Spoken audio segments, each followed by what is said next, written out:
嗨，大家好，欢迎来到如如食谱。今天要跟大家分享凉拌小黄瓜。首先把一条小黄瓜切成薄片，不需要太薄，太薄中间比较容易破裂。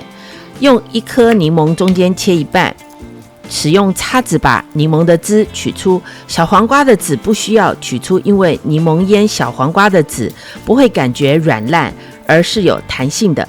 放入1大匙黄砂糖，搅拌均匀，使味道融合。快速腌制法主要是使用柠檬汁，让小黄瓜浸泡在柠檬汁中，使它软化。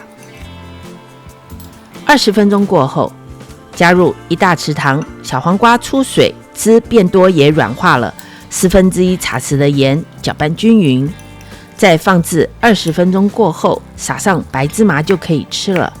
第二种方法也非常方便爽口，这次切比较厚，半英寸宽，切比较厚，入味时间花的比较久，大约半天时间。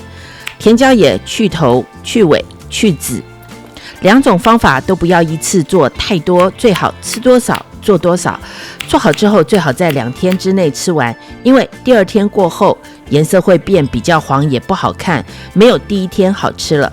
小黄瓜内放入切好的小甜椒，放入3大匙苹果醋。这次使用有母亲的苹果醋，是指苹果醋内有发酵过程中所产生的有益菌。放入1/4茶匙盐，2大匙糖，搅拌均匀。放入有盖子的盒子中，20分钟内5分钟一次上下摔打，方便入味，快速入味。放入冰箱冷藏半天。这次分享的凉拌小黄瓜味道偏酸，主要是为了搭配油泼拉面所制作的，可以平衡辣和咸的口味，使拉面更美味可口。特别是吃小黄瓜，听见我吃小黄瓜的声音吗？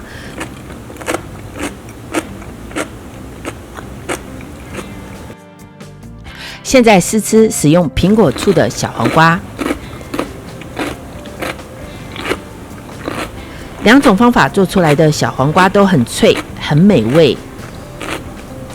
使用柠檬汁做的小黄瓜多了一个水果香味，试吃甜辣椒也是非常的脆。